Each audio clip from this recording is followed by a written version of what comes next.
Welcome to the Trinidad and Tobago Opposition's media briefing this Sunday, the 28th of July, 2024, discussing crime and the economy. Today, we have presenting MP Davendranath Tancoo, Shadow for Finance, and Attorney Sean Sobers, former Senator. Thank you for joining us. We will begin the broadcast shortly. In the meanwhile, please share the live.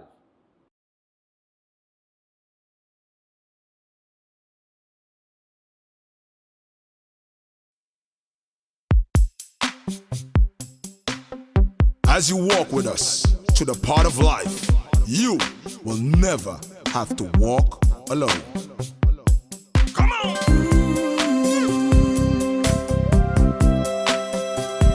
When you walk through a storm, hold your head up high and don't be afraid of the dark. At the end of the storm, there's a rising sun. Look for the rising sun. And the sweet silver songs of the sky. Put God in front, we'll walk behind. Walk on through the wind. Walk on through the rain. Door to door and hand in Though hand. your dreams be tossed and blown,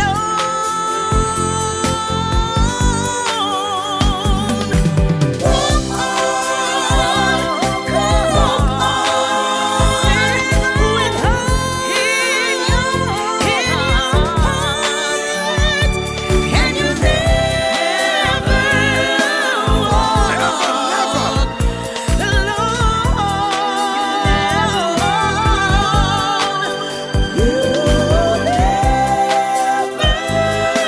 walk alone. So put your hands up high and let's reach for the sky for the rising sun. Come walk with us. We'll walk with you. And you'll never walk alone.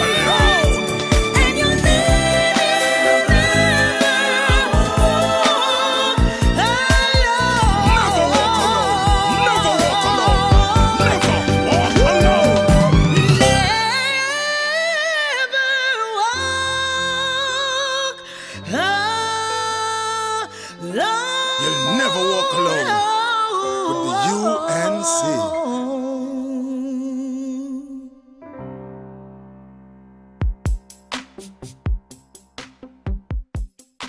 We stand united in the belief that if you empower community, the community empowers the country. We are the party that gave every child a secondary school education since 2001. By building more schools in 11 years than others did in 40.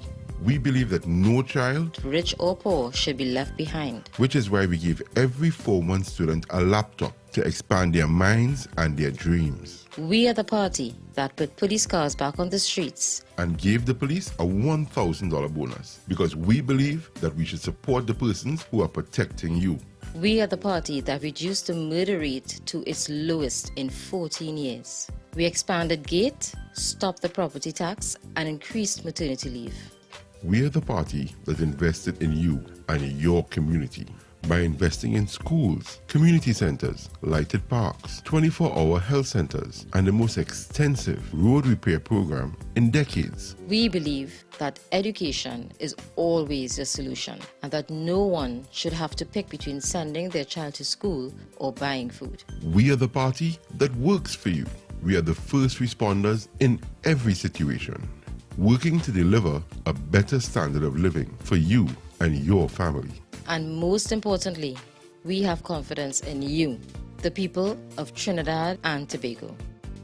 This is not a campaign, it's a movement based on building communities and strengthening families. Come out and join us, and together we will get the nation working and moving again. Our children will once again have access to gate and technology We will improve healthcare. by cutting the time it takes to see a doctor in an emergency.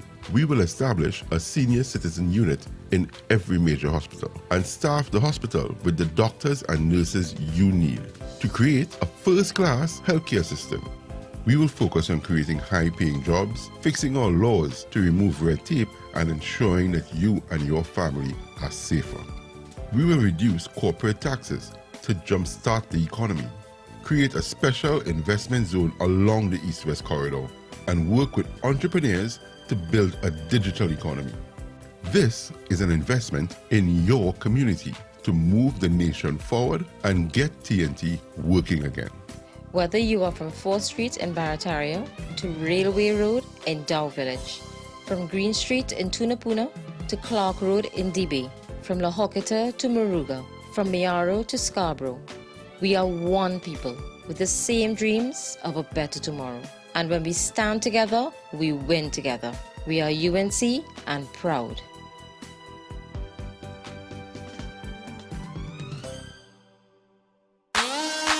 Everybody now, let's go.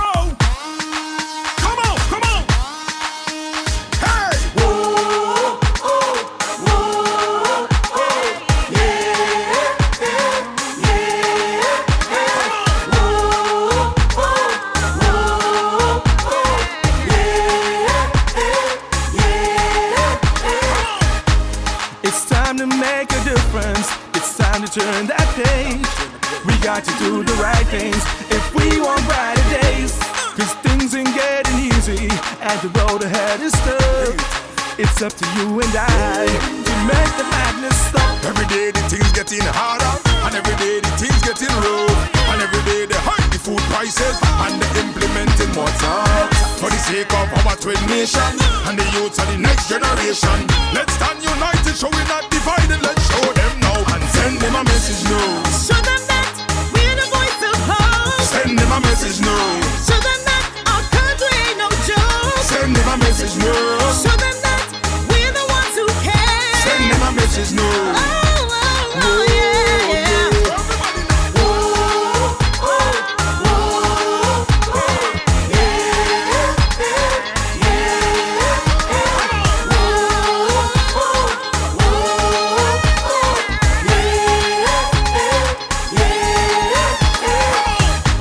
From a distance, look at the picture. Tell me what you see. An abstract of destruction to destroy you and me. We got to do the right thing. We got to make that move. Cause if we don't act fast on this, we're the ones who lose. Every day the things getting harder, and every day the things getting rough, and every day they hike the food prices and they implementing more tax for the sake of our twin nation and the youth of the next generation. Let's Good morning, Trinidad and Tobago. Good morning to members of both the viewing and listening public, and a special greetings and salutation to members of the media present for this Sunday morning's press conference briefing. I am Sean Sobers, former temporary senator and attorney at law, and I'm ably and capably and astutely joined by your Member of Parliament for Oropuch West, Dave Tancoo, the United National Congress's Shadow Minister of Finance. And this morning, as always, we're here to present to you the opposition's sober views, no pun intended, on issues that would have taken place during this past week and some of the issues that we suspect to arise in this incoming week. I now hand you over to Mr. and MP Dave Tancoo for his presentation here this morning.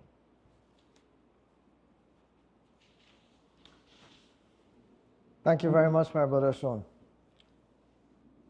Today, we will be dealing with two of the most critical issues facing Trinidad and Tobago, and they are both interrelated: the state of our country's economy and the runaway crime situation, both of which has reached crisis proportions as a result of this PNM Rowley-led government's negligence, deliberate misdirection, statistical manipulation, and blatant lies. Let me reference a newspaper article which cites the Prime Minister of this country a few days ago, saying that the opposition was driving away investors. When will this nonsense stop? Every single time that the government is caught engaging in mischief, corruption, misconduct, and suspicious behavior, they blame the opposition for the conduct and the behavior that they themselves are guilty of. The Prime Minister himself has been the king and master of the big lie. You cannot believe a single word coming out of the Prime Minister's mouth. Citizens must never forget Emailgate, where Parliament was used by Keith Rowley to make criminal allegations against Kamala Persad-Bissessar, Gary Griffith, and others based on fabricated emails, many of which were to and from email addresses which everyone and anyone would have known were obviously fake. But these emails were read out in the Parliament in an obvious attempt to destabilize a government. Citizens must also never forget that during COVID, while thousands of citizens were blocked from coming back home, literally abandoned abroad, that this Prime Minister held a secret meeting with a secret group of people from Venezuela. The government then told citizens that they didn't know who they were meeting. There were no minutes or notes about what was discussed, no photographs, nothing. When opposition leader Kamala Persad-Bissessar provided evidence of the names of the group that secretly met with the Prime Minister and others, we saw that it was oil barons from a US-sanctioned company in Venezuela. The best story that the PNM spin doctors could come up with was that high-level oil executives from Venezuela came to Trinidad and Tobago to talk about COVID. Not a doctor was present, not the Minister of Health, not the CMO, but Rowley and Stuart Young, the twisty-twirly of TNT politics, wanted you to believe that oil executives came into this country under the cover of stealth and darkness to speak about COVID. This country should never forget the $500 million contract signed by the Rowley administration with a company called Jazuba Group International Engineering Company Limited. That was cancelled only because the details of the kinds of concessions and agreements that had been agreed to by the government was revealed to the public by the media. This country must also never forget that this is the same Prime Minister who shamelessly told employees of Petrotrin in front of the entire country that his government was not closing down Petrotrin. And then mere weeks afterwards, suddenly shut down the country, suddenly shut down the company, instantly making thousands of workers unemployed and depriving the country of one of its most valuable, one of its largest foreign exchange earners. This is the legacy of the Prime Minister and his government. So you will understand, ladies and gentlemen, why the country does not believe anything coming out of the Prime Minister's mouth. And worse, they do not trust anything that he gets involved in. So when the Prime Minister announces officially that he met an investor interested in the said refinery, the Petrotrin refinery that he closed down, the country immediately started paying attention.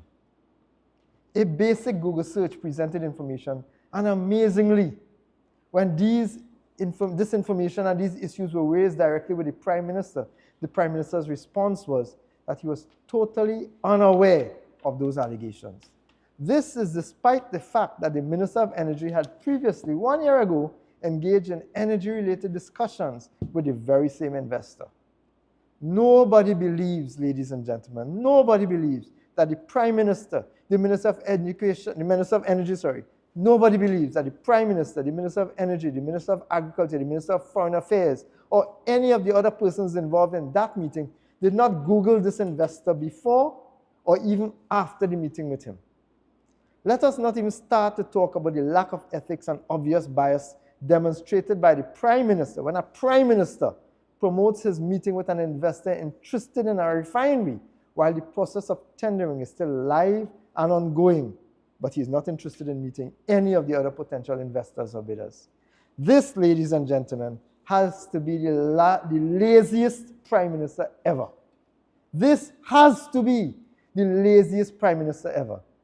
You recall when he was fooled, ladies and gentlemen. You all will recall this. You will recall when he was fooled by some imposter, but by a single telephone call, and he came boasting to the country that the Gates Foundation was going to grant millions to this country, only to find out that that too was a lie. Lazy and gullible is a dangerous combination, and it is worse when that describes the conduct and behavior of the Prime Minister of this country. Ironically, having failed to do his own due diligence, the Prime Minister, instead of thanking the UNC and the media for providing important information that he claims he was unaware of, stoops to accuse the opposition of being obstructionists and deterring foreign investors. It is as if the Prime Minister would have preferred that nobody had found out the truth. Nobody should have found out the facts. It is an absolute lie to say that the UNC is against foreign investment in this country.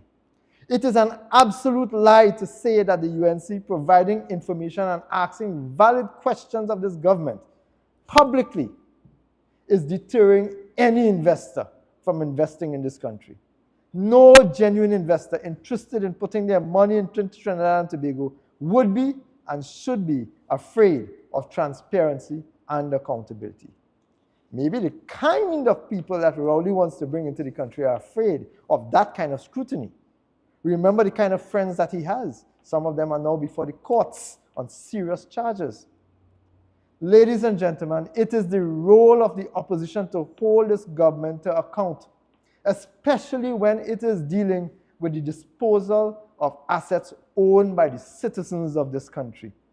And no amount of thuggery, tantrums, or smoke and mirror gimmicks from the Prime Minister will prevent us from demanding transparency and accountability on behalf of the citizens of this beloved country. Citizens must never forget that it was this government who took 6 years to implement the procurement legislation, which was the paramount piece of law designed to prevent corruption. And that even before they implemented the law, they used their parliamentary majority to gut the legislation, removing billions of dollars of state contracts from scrutiny and oversight by this anti-corruption body.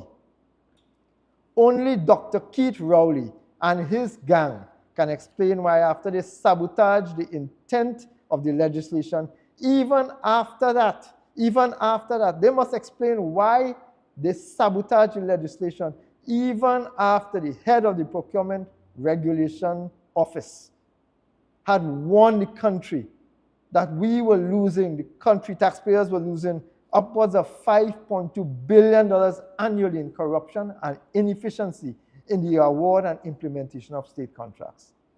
Today, ladies and gentlemen, I want to use this platform to congratulate the media and the leader of the opposition and my colleagues in the United National Congress for their unwavering focus on the government's conduct or misconduct in the interests of the citizens of Trinidad and Tobago. To be absolutely clear, the United National Congress, of which I am a proud member, openly welcomes and encourages investment in this country. In fact, history will show that during the period when the UNC was in office, this country benefited from some of the highest levels of domestic and foreign direct investment. And this has nothing to do with the creation of an environment. This has nothing to do with the creation of an environment, ladies and gentlemen, that exists today. Then we had an environment that was created by the United National Congress-led Kamla Persad-Bissessar administration under the People's Partnership Government, created an environment of transparency, especially in the allocation of foreign reserves, the improvement of the macroeconomic factors that influence the ease of doing business. Principal amongst them is the level of crime. We focused on those issues through job creation and incentives, ladies and gentlemen, so that the business community was thriving between 2010 and 2015, ladies and gentlemen. What's the difference now? According to the World Investment Reports 2021 and 2023, foreign direct investment in this country was negative for 5 of the 7 years of the PNM for which data is available. What does that mean? It means that for the vast majority of the PNM rule, investors have been fleeing this country. We are not taking blame for that, Dr. Rowley. You say you are in charge. You are making all the decisions. Stop ducking your responsibilities. You, Dr. Rowley, are directly responsible for investors fleeing this country and for foreign direct investors who may have had an interest in investing in Trinidad and Tobago not coming here. This country, the facts show that this country has lost over $7.8 billion in foreign direct investment between 2016 and 2022. I have not yet seen the official figures for 2023 yet, but I have no confidence that the trend established by this PNM administration will be reversed, because this PNM government has done nothing in the last 9 years to improve the ease of doing business in this country. $7.8 billion US lost that has left this country. That is money that could have created jobs, stimulated economic development, GDP growth, potential revenue for the state via taxation. But investors fled this country, taking their money with them because of Rowley, Imbert, and Hines. We continue to lag behind the rest of the world in the ease of registering property, the enforcement of contracts, infrastructural development, international competitiveness, trading across borders, tax compliance, and paying taxes. With the Minister of Finance claiming that after 9 years in office, there's a tax gap of upwards of $10 billion today. It is a fact, ladies and gentlemen, that is the legacy of the PNM. That is the legacy that Keith Rowley, Colm Imbert, and Fitzgerald Hines have put this country in. That is their legacy. It is a fact that during the tenure of the People's Partnership Administration, led by then Kamala Prasad-Bissessar, this country was named one of the top 10 countries showing the most improvement in the World Bank's 2015 edition of the Ease of Doing Business, and the only nation in the region to receive that distinction of having leapt 12 places in the rankings within 1 year, from 91 out of 189 countries in 2024 to 79 out of 189 countries in 2015. By the time the final edition of the Ease of Doing Business report was published in the year 2020, Trinidad and Tobago had plummeted under this PNM 26 places to the rank of 105 out of 190 countries after just 4 years of PNM rule.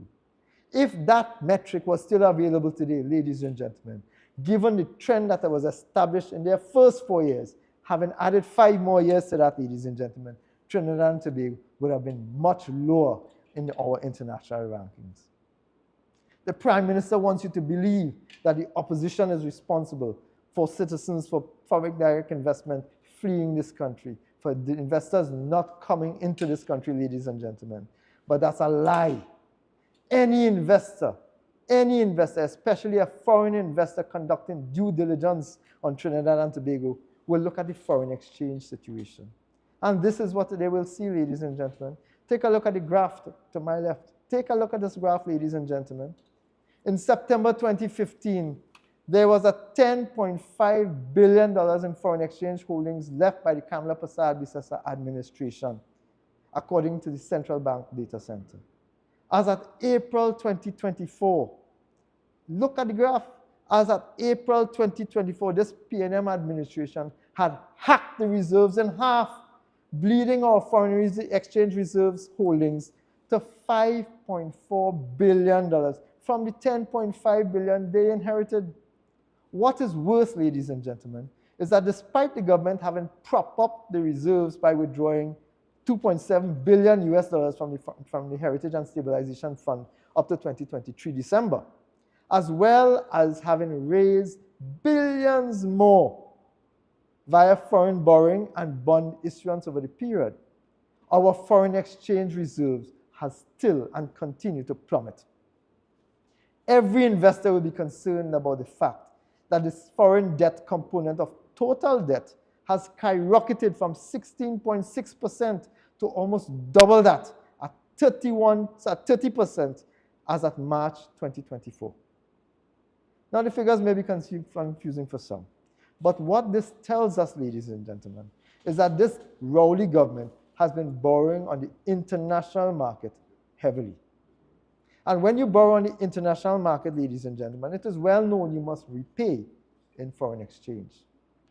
However, having failed to create any new significant generator of foreign exchange, this country is now unable to fully meet its debt obligations when they become due, resulting in more and more borrowing to simultaneously and repeatedly refinance existing foreign loans and to artificially prop up our level of foreign exchange reserves. It is a vicious spiral doomed to create financial instability that the international rating agencies and even the IMF has cautioned this government repeatedly about. Take a look at this other graph, ladies and gentlemen. What this graph shows is the worrying situation where, as at April this year, the rise in external debt simultaneously undermining of the foreign exchange reserves. So the external debt is rising and our foreign reserves are falling. It has now brought this country to a point which economists refer to as a foreign exchange crisis. Reserves today are only fractionally higher than the value of the foreign debt. That gap is all that is standing in the way of this country being in a debt crisis. Look at the gap at the end of the graph. Look at this gap, ladies and gentlemen.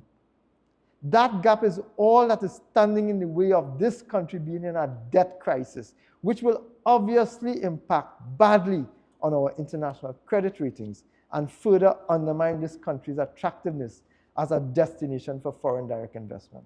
But that is not all. Even though that is bad, that is not all.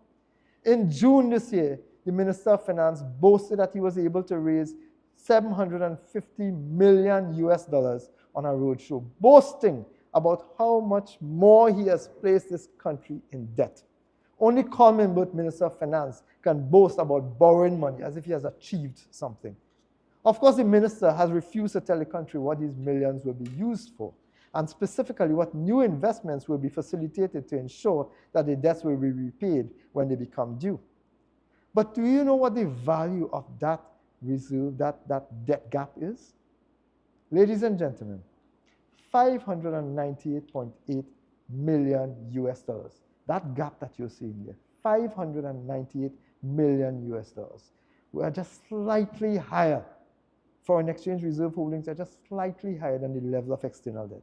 So when this new debt that Colin Burt has just announced, when this new debt of $750 million is factored in, it will simultaneously raise both the foreign exchange reserves and the level of external debt. An artificial raising of the foreign exchange reserves, but a full raising of the external debt.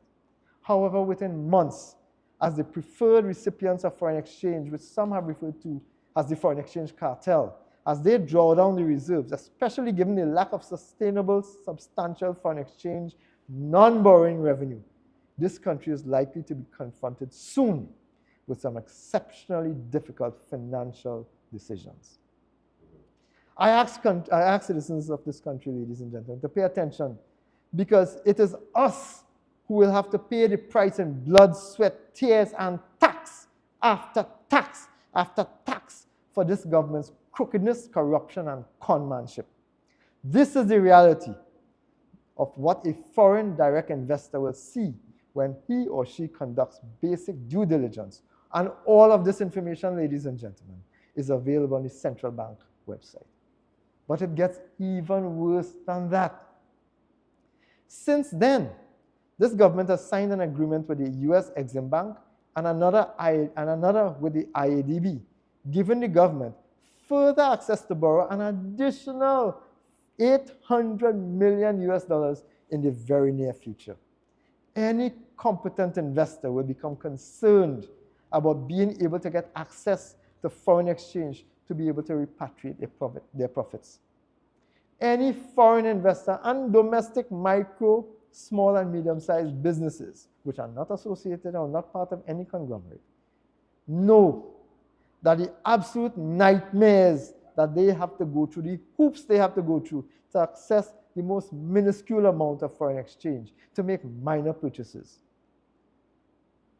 Earlier this month, one bank has already cut the amount of foreign exchange available for foreign purchases using your credit card. More will follow. It will not get better because this follows a previous 50% slashing by banks last year as a result of challenges in accessing foreign exchange holdings. Ladies and gentlemen, foreign exchange is becoming harder and harder to get, so we soon expect other banks will also follow slashing credit card access to foreign exchange for small and medium-sized businesses. This will further damage the economic competence and the ability of small, micro, and medium-sized businesses to conduct business in this country. Access to foreign exchange seems to be a privilege afforded only to the foreign exchange mafia controlled by friends and financiers of the PNM. But the government's failure to create an attractive economic environment is not the only factor turning away potential investors.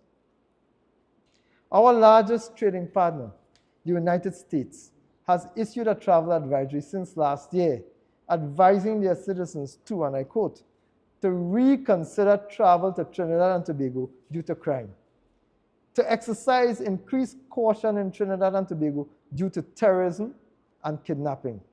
They specify that some areas have increased risk. The U.S. has prohibited U.S. government personnel from traveling around the heart of the capital city at nights. This is the area, ladies and gentlemen, in Port of Spain, where large multinationals, the energy companies, big businesses have their headquarters.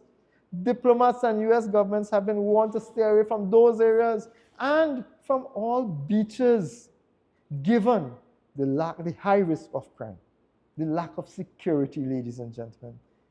This is the country summary of Trinidad and Tobago under the PNM. And I quote again, violent crimes such as murder, robbery, assault, sexual assault, home invasion, and kidnapping is common. Gang activities such as narcotics trafficking is common. A significant portion of violent crime is gang-related. This, ladies and gentlemen, is the U.S. travel advisory. This is what citizens abroad who may be interested in investing in Trinidad and Tobago, this is what persons across the world are hearing about our country. This has nothing to do with the opposition. This is as a result of government's mismanagement and misconduct. The government of Canada has a similar warning for their citizens. The Australian travel site, Smart Traveller, updated its travel advisory earlier this month, telling its citizens to exercise a high degree of caution in this country because of a high degree of crime. The UK's Overseas Business Risk for Trinidad and Tobago, updated on June 6, 2023, still current, ladies and gentlemen, cites corruption, government bureaucracy, foreign exchange controls, crime, and security as challenges for business in Trinidad and Tobago. These are the factors which real investors consider in making the investment decision. Nobody is safe, nowhere. Which investors will want to come here under these kinds of circumstances, ladies and gentlemen? This has absolutely nothing to do with the opposition. It has nothing to do with the United National Congress. It has nothing to do with the opposition. It has everything to do with the PNM, Keith Rowley, Com Imbert, Fitzgerald Hines, Reginald Amord, and the whole pack of them, and their incomplete and utter failure in protecting citizens and businessmen in Trinidad and Tobago. They could add Scotland, Imbert, Sinanan, Faris, Arawi, Amor, Gonzalez, and every single PNM minister or member of parliament to the Ministry of National Security, and nothing will change because they are all part of the same syndicate. The only business growing in this country today under the PNM is crime. And why is that? Why is that, ladies and gentlemen? Any investor conducting due diligence would hear Keith Rowley boast of his PNM government operating like the Cosa Nostra, an international crime syndicate managed by a capo crimine, capo del capi, Keith Christopher Rowley, governed by the code of secrecy that anyone breaking the code will be put to death. That is the reputation the Prime Minister has given this country. We are run by the capo del capi and by a Cosa Nostra and mafia. That is the reputation. That is why people do not want to come to this country to invest.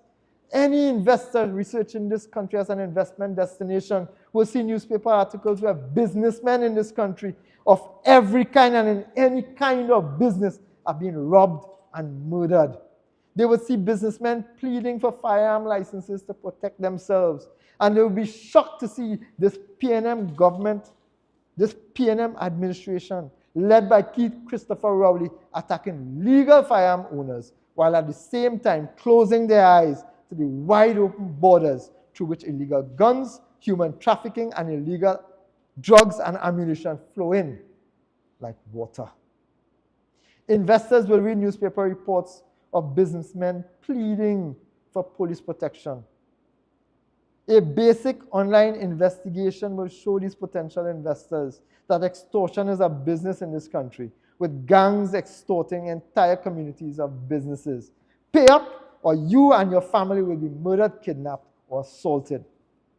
Investors will see that businessmen and their families are not safe in their homes, as they are facing home invasions where they are badly beaten, robbed, family members are raped, and some are even killed as vicious criminals demand valuables and cash. That is the business climate created by the Rowley PNM. That is what is chasing investors away.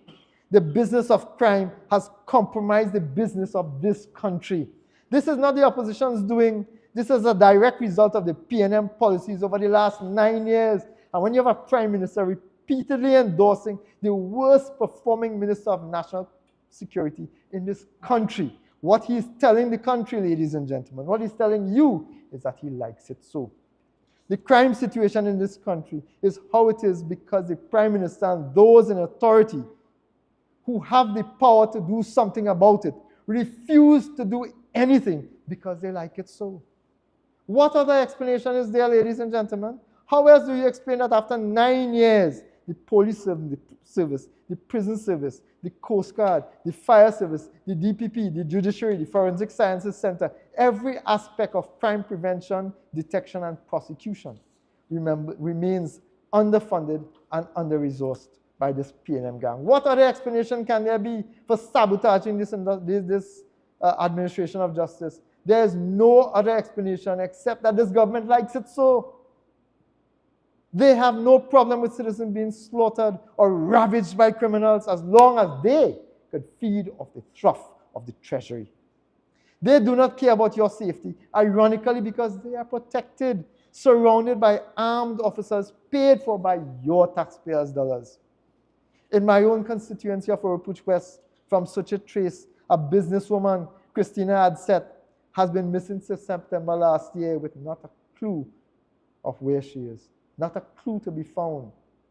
Does anybody remember Rhea Sukdeo, who was dragged screaming from her vehicle in 2019 and up to date has not been found? Recently, a young father in Central Trinidad, financial advisor and consultant Komal Maraj, went missing. Have you noticed the number of persons being reported missing almost every day? What is being done to find those persons? What support is being given to their distressed families? How is this government making things better for this country, ladies and gentlemen? How are victims of crime being treated? Apart from the almost daily murders and robberies, have you noticed the increase in the number of dead bodies and even skeletons being found across this country? Our country is now ranked amongst the most deadliest countries in the world to live in because the murder rate is so high. 5 months ago, ladies and gentlemen, National Security Minister Fitzgerald Hines, responding to a question by the UNC in the Parliament, grudgingly acknowledged that the TTPS had noted an increased number of reports of criminal elements demanding money by menace from the business community. Extortion. That is back as a business in this country under the PNM. But this was already old news to businessmen and to the country as a whole. More than a year ago, in April 2023, it was reported in the media that extortion of the business community has escalated since 2022. The Express newspaper cited law enforcement officials claiming that business owners were being forced to pay criminals between $5,000 and $10,000 per month in extortion fees. Then President of the Chaguanas Chamber of Commerce, Baldat Maraj, had said that the business community is under siege. Another businessman, Vivek Charan, then head of the Confederation of Regional Business Chambers, had gone one step further, reporting that his organization was aware of reports where police officers were making similar demands in particular communities. Investors who are interested in investing money in Trinidad and Tobago will know that it's in the public domain. It's in the newspaper report, a basic Google search will show an investor that. Investors will learn of a PNM MP who in 2019, while his party was in government, was openly talking about what he referred to as a coward tax, where contractors in his constituency were being extorted at their workplace. They would locate several, that is investors, they would locate several exposés as recently as July 7th, 2024, that's this month, which referred to gangs being involved in extortion of businesses, kidnapping, and murder. Thanks to this compliant PNM administration, criminals are being given a free ride in this country. How else do you explain why the police service, responsible for the protection of citizens and the investigation and detection of crime, remains short-staffed and under-resourced, without vehicles, adequate personnel, and even up-to-date technology to do their job? This is state-supported criminal misconduct. According to recent reports, the Crime and Problem Analysis Unit, that's the CAPA unit of the police service, estimated that the detection rate for murder was 13%. What that means, ladies and gentlemen, is that 87% of murders remain unsolved. No one is held for them, and obviously then no one is prosecuted or imprisoned. In this country, thanks to this PNM administration, criminals are literally getting away with murder. Why? Not only is the police service starved for resources by this PNM administration, but more than a year ago, this country was told the frightening news that the DPP's office, responsible for prosecuting the minuscule number of persons caught for murder, had only half the amount of staff that they needed. Not only that, but they were operating in cramped, inappropriate circumstances with inadequate technological support. What that means, ladies and gentlemen, is that an even smaller number of cases where someone is held and brought to court for murder actually results in justice being served and the murderer going to jail. Who is to blame for underfunding and under-resourcing the DPP's office? The opposition?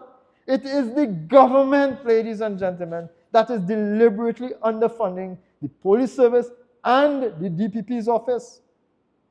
On Friday, the Trinidad and Tobago Guardian reported some very troubling issues at the Forensic Sciences Center, which is the organization responsible for ballistics testing, postmortems, DNA testing, etc., which inform prosecution and court matters. The Forensic Sciences Center is in crisis today. Media reports show videos which demonstrated a faulty refrigerator, poor housing of tissue samples, poor equipment, including a critical piece of equipment that the Forensic Sciences had to borrow from the Point Fortin Hospital. This is another limb of the justice chain compromised by the incompetence, the deliberate incompetence by this government. It's not that they do not know what to do, it's that they choose not to act. And I don't have to repeat, ladies and gentlemen, the fiasco which has now resulted in the full compromise of the Strategic Services Agency, the elite investigation unit, crime prevention unit of the police service, which has now been fully compromised under this PNM administration. You see, ladies and gentlemen, the Prime Minister wants you to believe that investors do not want to come here because of the words of the opposition. Investors do not want to come here because they do not believe anything that the Prime Minister is doing. Investors do not want to come here because the facts show that this government has created an environment which is unsafe for business.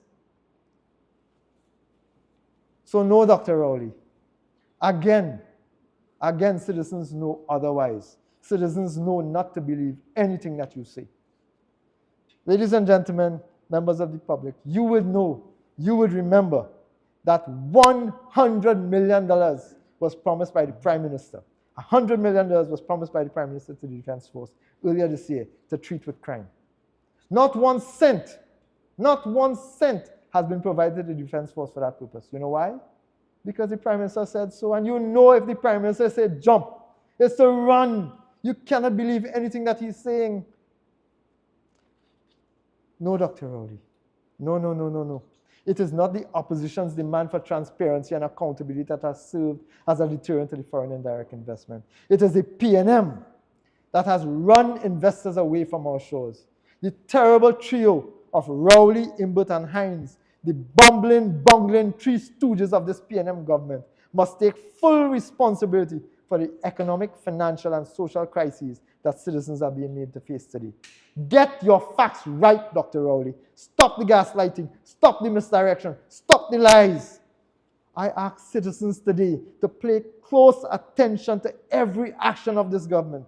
Today, on the brink of a general election, they are rushing to implement a new revenue collection agency called the TTRA to replace the existing Board of Inland Revenue.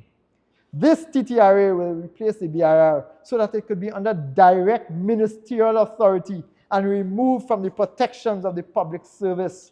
They, the PNM, wants to weaponize the TTRA, and the first act of terror that they are unleashing onto the population is the heartless implementation of this dreadful property tax. Pay attention, ladies and gentlemen, because the resultant delays and expected hiccups as this new organization, the TTRA, starts up may very well lead to yet another distraction and delays in getting a true picture of the state of the economy going into the general election. We have already seen the central bank flip-flop on the state of liquidity in the domestic markets, releasing billions more into the economy for banks to lend, increasingly allowing higher liquidity levels at a time when the PNM government is seeking to increase its amount of borrowing. Do you think that is accidental, ladies and gentlemen? 1 month before they said we had sufficient liquidity in the system. 1 month afterwards, they expanded the liquidity as we approach a budget, and we know that this government has run this country into bankruptcy. Citizens have already been burdened by the imposition of the property tax based on some fake rental income with higher electricity rates and more water rates to come. I want to remind this country, ladies and gentlemen, that elections have consequences. Today, crime is costing citizens their lives. Crime is costing our economy billions in foreign direct investments, job opportunities, and stifling the potential for growth. Today's Guardian headline, ladies and gentlemen, today's Guardian headline paints the frighteningly true situation, the true state of our nation under the PNM. The high cost of murder, ladies and gentlemen. The high cost of murder. The price of bloodshed. Trinidad and Tobago's dangerous and expensive crime problem, ladies and gentlemen. This article tells us the true state of our country. It's not just that people are being murdered. It is costing generations and generations. It is costing our economy. According to this article, and I want to quote, at a 2023 Inter-American Development Bank Symposium, it was estimated that 4.07% of this country's GDP, approximately $1.4 billion per year, is spent on dealing with violent crime. Rutgers University professor Dr. Andres Rengifo calculated that based on the data obtained in 2022, a single murder cost $2.4 million. You do that maths, ladies and gentlemen. You do that maths. Given the thousands of murders that has happened under this PNM watch, you do that maths about how much money it has cost this country because of PNM incompetence and lack of care. Ladies and gentlemen, I'll give you a heads up. That works out to over $13 billion spent on violent crime alone over the last 9 years of this PNM administration. So it is not just investment that we are losing as investors flee and choose not to come to this country. Taxpayers are funding this government's expenditure, this government's incompetence, to the tune of billions of dollars. That money could have been better spent on job creation, infrastructure to prevent flooding, mosquito control, health facilities, education, poverty eradication, etc., etc., etc. That is what that money could have been spent on. At the end, ladies and gentlemen, This uncontrolled crime wave, presided over by this PNM syndicate, led by this Prime Minister, Capo de Capi, is costing citizens our lives, and there is no value that you could put to lives. Those who survive this reign of terror will be left scarred daily and be forced to pay in more blood, sweat, tears, and taxes for the rest of their lives, while the Prime Minister hides behind his office and blames everyone else. You know, I believe that this country has tremendous potential for economic growth and transformation. What it lacks is a government that is people-centered and progressive. And after 9 years and more than $500 billion spent, this government must stop blaming others for its failures. They must accept responsibility and act like it. You are in government. You said that you are in government. Behave like it. Act like it. Take responsibility and take action. And if you cannot do the job, Keith Christopher Rowley, if you and your gang, your Cosa Nostra, cannot do the job, leave. Call elections now. It is clear to the entire country that they lack the intellectual capacity and political will. The PNM lacks its intellectual capacity and political will to undertake the kind of developmental initiatives this country desperately needs. And no amount of political distraction, blame game, or hysteria from the Prime Minister or his colleagues can change those facts. We need change, and we need that change now. Ladies and gentlemen, it has been almost a decade, and they are still not ready to take command. It is clear that they will never be ready. So whether they are on board or not, we are going forward. Whether they are ready or not, we are done with waiting for them. I put this government on notice that we will be challenging you. We are not afraid of you. We will be challenging you. We will be calling you out in every step, in every action you take until you are voted out of this office as government of Trinidad and Tobago. Ladies and gentlemen, as I close, and I want to close with telling the Honorable Prime Minister, investors are not fleeing this country because of the opposition. And it's not just investors fleeing this country. Average citizens, young persons, the qualified, the competent are leaving this country in droves. Investors are refusing to come because of the policies of this Cosa Nostra government, this PNM administration that has led this country into the abyss of debt, that has led this country into social and economic crisis, that has led this country into the worst crime wave what we have ever seen, with more to come. Ladies and gentlemen, I thank you. And I want to turn over now to my brother, Attorney at Law, almost said Keith Subers. Attorney at Law, my brother in arms, my fellow member of the National Executive, ladies and gentlemen, Mr. Sean Subers, who, as an attorney at law, will give you his perspective on our current crime situation. Thank you. Thank you.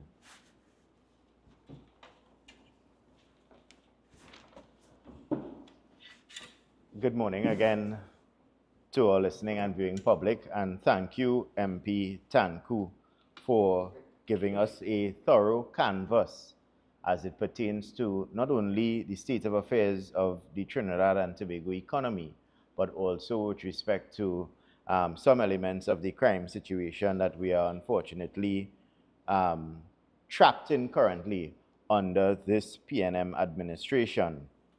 Now, in terms of my presentation this morning, essentially a lot has taken place within the last couple of weeks under this administration as it pertains to crime. And a lot has not taken place pursuant to the situation that we're in as it pertains to crime, which I am sure would have angered many members of the public, because persons on a daily basis cry out for change. They cry out for a serious government to be put in place to arrest this crime situation, to take control of the National Security Ministry and the apparatuses that fall under them, and also through the length and breadth of the government within this country and all arms of the government which may be failing. Persons are crying out for change. And we in the United National Congress, apart from having these press conferences wherein we indicate to you what our plans and policies would be had we been in government, and we dictate to you and indicate to you the solutions contrived at the head of by our honorable political leader and other experts and stakeholders who are part of this party, we think it important to have these press conferences with you so that you see and understand and hear and listen to the information as we produce them and as they come along. And part and parcel of that, ladies and gentlemen, has to do with also our pre-budget consultations, which are currently ongoing, wherein we have been mandated by the political leader to go out into the communities, to go out into the constituencies, to listen first and lead thereafter, so that the representations that are made at a parliamentary level in the upcoming budget would be mostly contrived, conceptualized by the information from the members of the public. We want to know what you want us to say. We want to know how you feel, what you think, and so we can regurgitate that accordingly at the budget presentations coming up this September, October.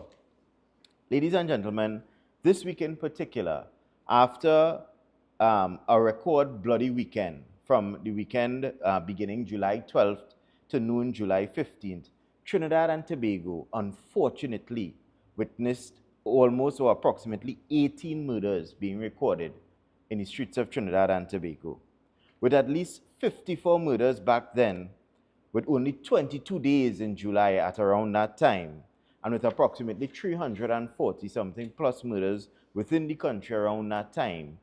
The entire country held with bated breath to hear what would have been the tangible response by the government based upon such a hellacious situation playing out within the streets of Trinidad and Tobago.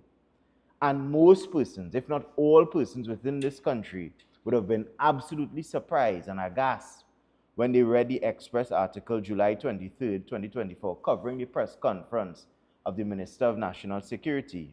And the headline for that article read, "Proud of my work." That the Minister of National Security, when asked about how he felt about the job that he was doing, he indicated pellucidly to all and sundry he was proud of his work. And I quote, "That is not for me to judge. What I'm satisfied with is that I give my mind, my time, my heart, and my soul to my work as a minister, and I do so very proudly and very confidently. But I do understand that what my role and responsibilities are, and I understand fully well what all the other roles and responsibilities are. I made it very clear at the beginning of this day where it was at." We should not be surprised by that statement. Brothers and sisters, ladies and gentlemen who are listening this morning, this is the same Minister of National Security, when given an opportunity in a media briefing, in a media engagement with Fazir Mohammed a couple years ago, he indicated to everyone that was watching that as Minister of National Security, his job is not to make you feel safe. His job is not to make me feel safe. His job is not to make the Trinidad and Tobago members of this country, the public, feel safe. He made that very clear.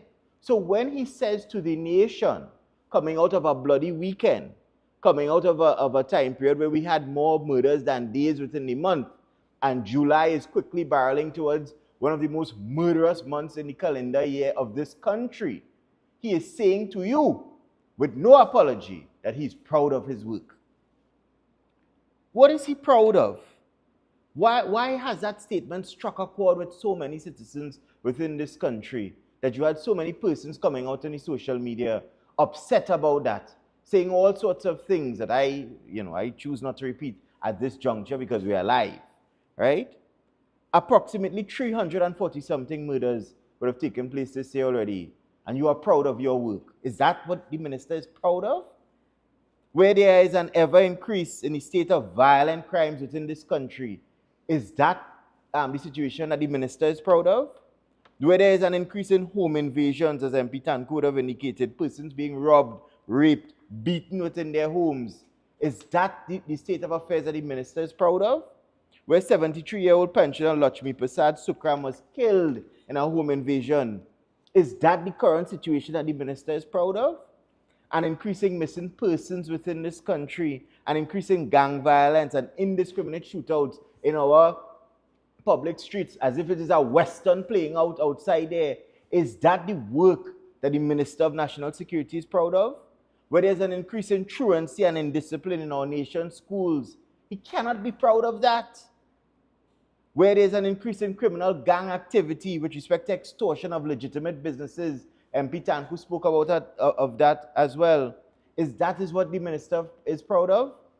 An increase in the flow of the Iron River, we call it, with guns and ammunition coming into this country. It cannot be this situation that the Minister of National Security is proud of, where our borders continue to remain porous with mass amount of drugs, guns, and live bodies coming into Trinidad and Tobago. Is that the situation? Is that the tenure? Is that the work of the Minister and the Ministry of National Security and the crime apparatus within this country? Is that the situation that the Minister is proud of when he made that statement at that press conference? If that is the case, something has to be really wrong with this Minister. That is craziness. And based upon that statement, obviously all persons within this country, the actual stakeholders within this country, admitted, we indicated categorically that the Minister felt woefully short of any type of expectation that the persons within this country had of him and of his ministry.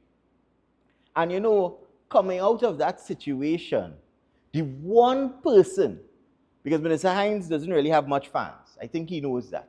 He has no fans whatsoever.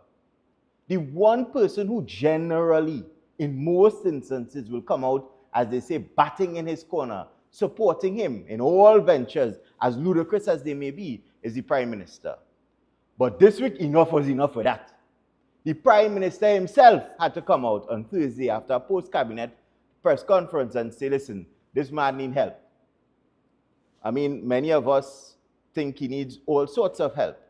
But the Prime Minister was referring to actual physical help in the ministry. And he appointed the MP for Port of Spain, MP Keith Scotland of Senior Counsel, to be Minister in the Ministry of National Security. And the Prime Minister indicated, well, you know, Minister Hines may have been distracted by the demands of his portfolio. And he also indicated that, you know, for some time, this government had operated with fewer cabinet ministers than the last, and was based upon an amalgamation of these situations and circumstances. A decision was made at the cabinet that they would appoint MP Scotland to assist Minister Hines. And I'm telling myself, after 340-something persons killed this year, with all those things of indiscriminate violence happening within this country, approximately 5,000 people being murdered under the 9 years of this administration, missing persons are bound, you now realize that your Minister of National Security is incapable. To put it politely, he was possibly distracted by the demands of his portfolio. After all that we've been through as a country, not only as it pertains to crime and criminality, but with a failing economy, a failing healthcare system, energy prices down, schools violence on the rise in schools, the healthcare system in a mess, you now realizing that essentially operating with fewer cabinet ministers is a problem. That as a Prime Minister, you should know, as any head of an organization, you should know that you comprise your management team to be built as such and contrived and specifically with persons who have the capability and the responsibilities to met out deliverables to your stakeholders, in this case, the people of this country. And sometimes the more the merrier. So if for 9 years you've been operating with a skeletal team and nothing has been delivered to the people of this country, and the country is in the state that it is in, this is an admission of failure on your part as the government of Trinidad and Tobago and as the Prime Minister of the country. And the best thing you could do subsequent to such an admission of failure is indicate you're going to hire Minister Scotland to assist Minister Hines. And the Prime Minister indicated that Minister Scotland's responsibility will be for the Trinidad and Tobago Police Service, offender management, illegal immigrants, drug trafficking, and money laundering. Trinidad and Tobago, members of the public, in amalgamation, where does that leave us as a country? After all those things have occurred, after the minister has admitted that he is proud of his work, after the Prime Minister essentially would have disagreed with his statement and hired help for him, after the Prime Minister would have admitted that essentially the skeletal cabinet that they've been operating on is woefully short of the duties entrusted in by them, by the people of this country. What can we say as an opposition to that? Well, I have a lot that I would have liked to say, but again, you know, it's in public and whatnot, right? But I will say to you, simply, same mess, different day. Same story with these people. Same result is going to come out of this. Same mess, different day. The government clearly has no idea how to deal with crime and criminality within this country. And what they will do when the result remains the same, or essentially even gets worse, unfortunately, they will go back to their old playbook, dust it off, and the first thing they will decide to do is to blame the opposition. And when that doesn't work, they will blame the citizens of this country. And Tancoo spoke about it. You as the Prime Minister coming out and indicating that the opposition doesn't like to support the government. The opposition is unpatriotic. They don't support the government when it comes to the parliament with crime-fighting legislation. Perish the thought, Trinidad and Tobago. Nothing could be further from the truth. The opposition has on a number of occasions indicated lucidly to you, the public, if the legislation is bad, we will not support it. Because we have the end user in mind, members of the public. If the legislation is piecemeal, which in most instances it is, we will fix it, we'll patch it up together. No opposition in the history of this country would have moved so much amendments at the floor of the parliament, hundreds of amendments moved at the floor of the parliament, hundreds of manpower and hours and resources, thinking, moved at the floor of the parliament and even before to fix the legislation so that it could pass to assist the end users. And if it's good legislation, we will join with them and pass it. No other opposition has done that. So when they say that we are unpatriotic, they are telling bold-faced lies. And then as MP Tancoo indicated, you want to come and tell the country that it have no forex and there are no foreign investors coming here because you want to blame the opposition. And MP Tancoo thoroughly dealt with that. If I'm to add anything in small measure, what I would say is this.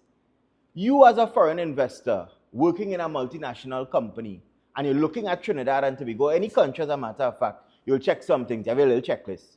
You'll check the transparency index. Trinidad and Tobago is pissed poor on that index. You'll check the ease of doing business. We're pissed poor on the ease of doing business. 9 years, nothing they've done to fix that. You will also check and see what the situation is with crime, what the heads of the administration, the government is doing and saying. And when you look at our Prime Minister and the statements that are emanating from his mouth, he is telling all and sundry, inclusive of the foreign investors, well, you know, Trinidad and Tobago is a violent society. How do you expect somebody to come and invest in Trinidad and Tobago when you say things like that?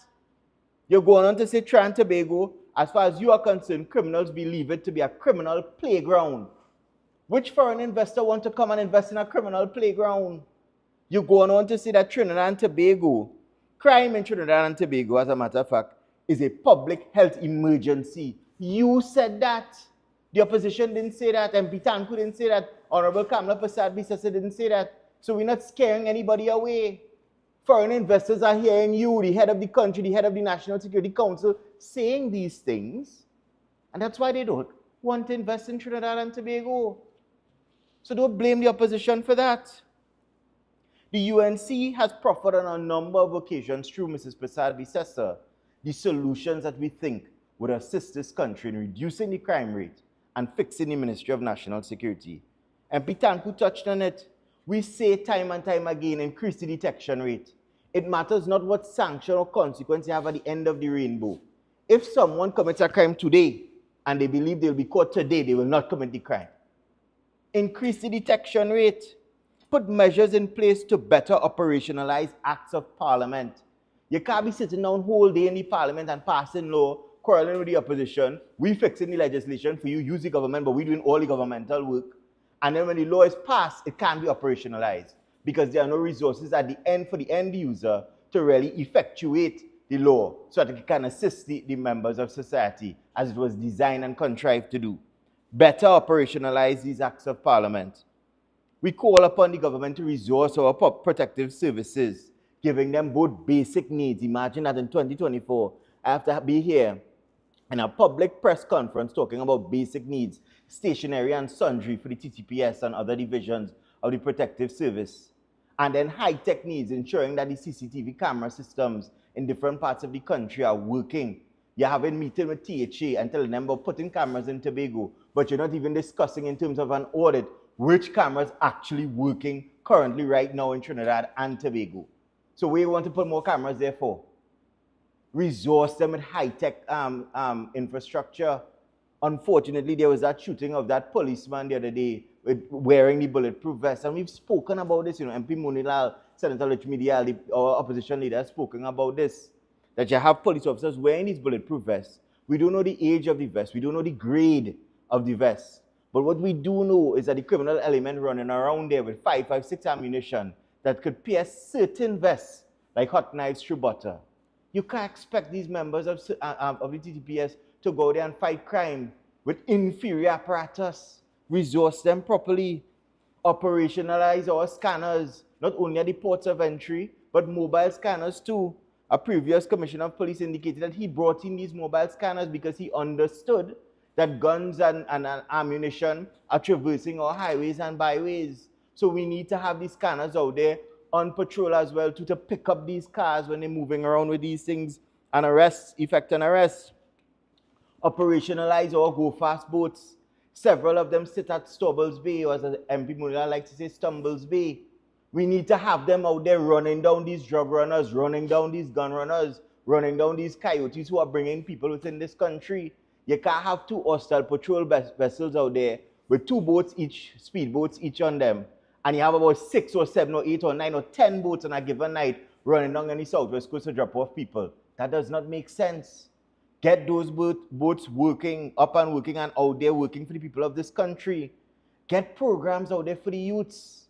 Have them engaged so that the gangland persons and the gangsters can't attract them to come and commit crimes or to join gangs. I would have seen somebody sent me a video with, I think it's one of those ministries, National Youth or Service, having programs for youths and whatnot. And I listened to the video, and they were walking around asking persons who attended the conference, I think it would have been for electrical services or whatever, training them on these things. And I thought, yes, okay, listen, this sounds good. But they asking the participants there, how did you become aware of this program that the ministry is having? And they say, well, they got it on Facebook, they got it on Instagram and social media. And I said to myself, there are many at-risk youths within our country who form that part of the country to be determined or to be said to be the most vulnerable parts of society or members of society, who will have no access to phone, no access to computer, no access to social media. The ministry needs to do more for these youths. I want to see a hall filled with youths. And when the guys go around asking questions, how you come here? Let them tell the cameraman, well, listen, I was on the block. And the youth, the Ministry of whatever, Youth and Social Development had a caravan, and the caravan come and meet me on the block and give me the information I required and brought me here. Or I was at home assisting my mother and father or my mother with my other younger brothers and them, because that's the reality of youths in this country.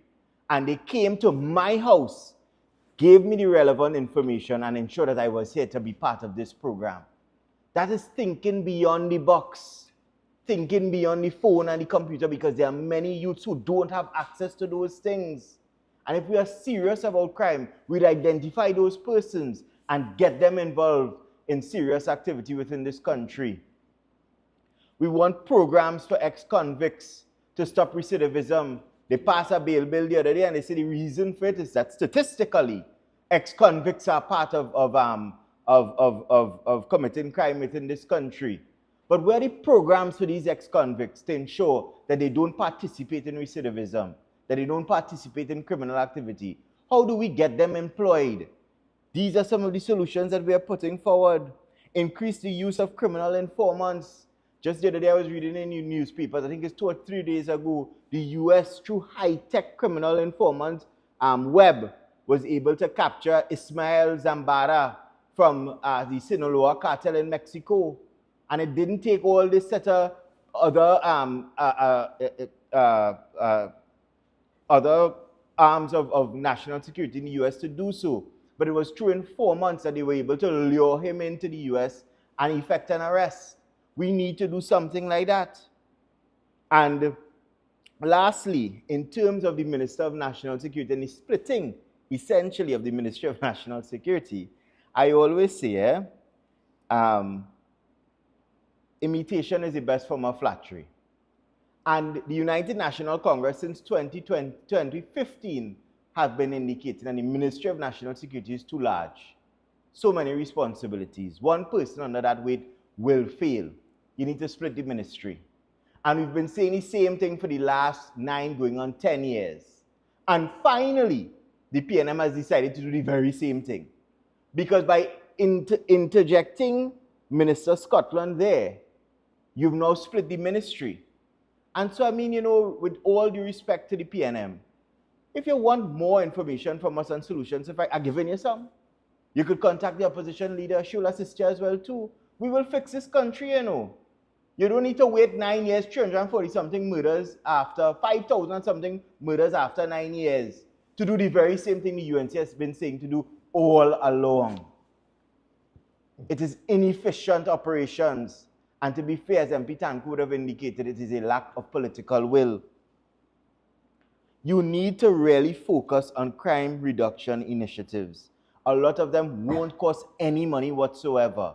But this administration loves money. They love money. They love to spend money. And they love to spend money to witch hunt. So instead of spending $20.6 million, as the Express put it this morning, pursuant to issuing a pre-action Freedom of Information letter to the ministry and getting back certain information, $20.6 million paid pursuing plea bargaining with no success. Instead of doing that, take the same $20.6 million instead of witch hunting Ram Logan and Ramley and everybody who's part of the UNC or connected to the UNC in some way, form, or fashion, take the same money and put it towards youths. Take the same money and put it towards the crime prevention plans that the UNC are advancing. And you'll see some real success instead of wasting time witch hunting people and instead of wasting time doing all the unnecessary things that you've been doing for the last 9 years that does not redound to the benefit of the citizens in this country. Your stakeholders, the members of Trinidad and Tobago, the red-blooded Trinbagonian citizens of this country are dying. And they are dying because of your inefficiency. They are dying because of your lack of political will. Something needs to be done immediately to address the situation. We here, on the side of the opposition, know exactly what that is. And when the bell is rung, and we are returned to give good governance within this country, we'll not only restore the economy to 2015 and 2014 and 2013 periods, and even beyond that, but we'll ensure that every single citizen within this country feels safe.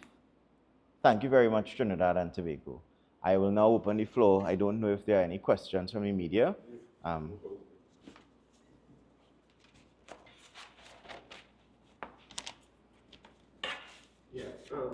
Thank you. I do have a couple of questions. First, let me address it to MP Tancoo. You've said that the government has failed to make citizens secure. How long will it take a UNC government to start reducing crime? Within the first 100 days of the UNC administration, we will be able to do the things that we have announced previously. The leader of the opposition has announced several plans over the last 8-9 years, including community comfort patrols, legislation to ensure that more persons have access to legal firearms, stand your ground legislation, the opportunity to focus funding to provide increased funding to the DPP's office, the Forensic Science Center, the police service, the prison service. All of those things are things that are low-hanging fruit that any caring government would be able to do within days. And the UNC, when it gets into government, within the first 100 days, will be able to execute some of those activities. Law and order will be brought to Trinidad and Tobago under a UNC government within the first 100 days. As a follow-up, the government passed the bail amendment bill, which the opposition supported and voted for. Has the government proclaimed it as yet? Well, the truth be told, it doesn't matter whether the government has proclaimed it or not yet. This government is suffering from what is called an implementation paralysis. They will have legislation in place and not execute it. So now, as of today, there are several pieces of legislation, maybe even including this piece of legislation, that has been put in place, but we still have the kind of crime situation we have today because of the failure of the government to prioritize its expenditure to the benefit of citizens of Trinidad and Tobago.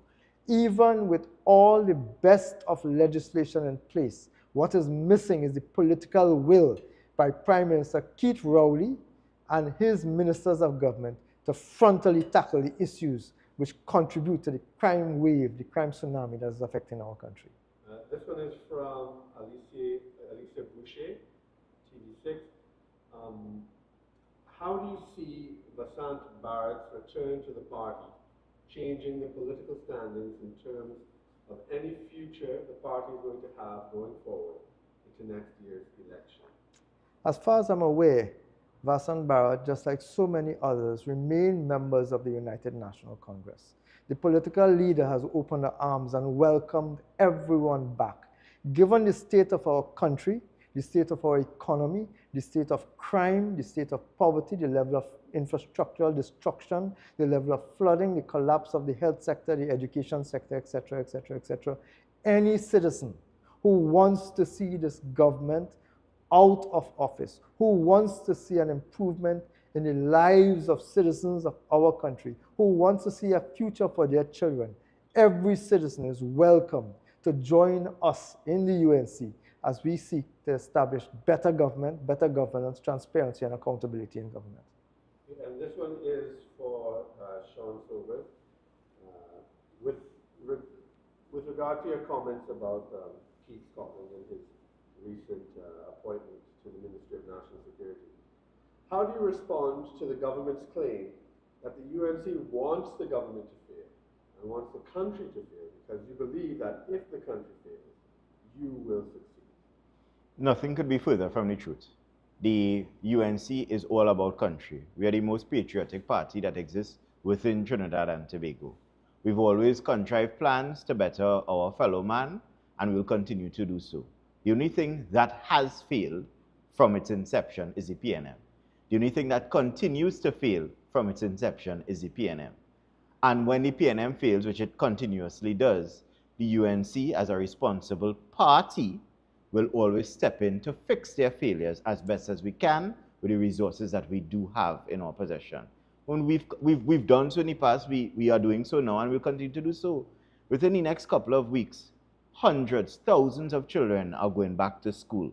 Within the next couple of weeks, we will have the budget presentation. What is the UNC doing about that the PNM is not doing?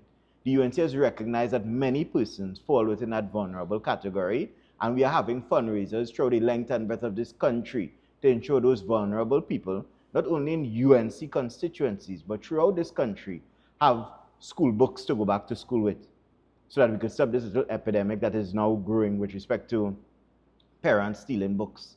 The UNC is putting measures in place through those fundraisers to ensure that children go to school with good shoes on their feet and book bags on their back and meals inside their parents' cupboards for them for that school term.